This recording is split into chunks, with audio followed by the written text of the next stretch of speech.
Isang mapagpalang araw po sa inyong lahat. Mapalad tayong mga naririto ngayon na katulad ko na may pagkakataong magbigay ng talumpati.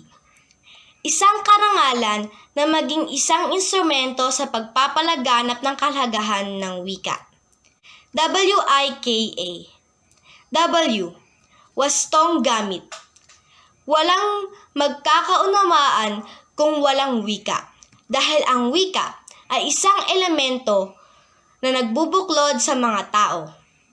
Marami ang maayos na gulo kung ang ating wika ay gagamitin ng wasto.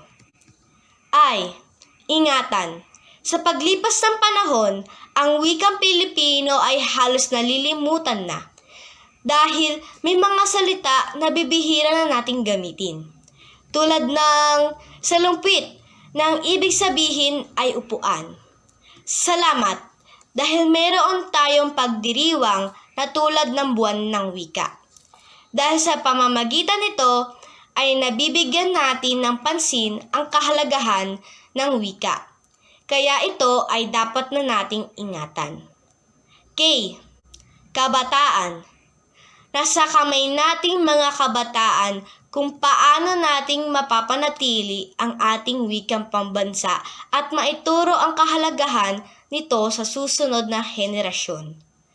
Huwag nating hayaang mawala ang wikang Pilipino na simbolo ng ating pagkamakabayan bilang pasasalamat na rin para sa natamo nating kalayaan. A. Ako. Ako na nasa harapan ninyo ngayon at nagbibigay ng aking talumpati. Bilang isang kabataan, kahit ako ay mulat sa makabagong teknolohiya, nais kong alagaan ang aking sariling wika upang patunayan na ako ay tunay na pag-asa ng bayan. Ako po si Ridan Vicente, Grade 7 St. Agnes. Thank you po.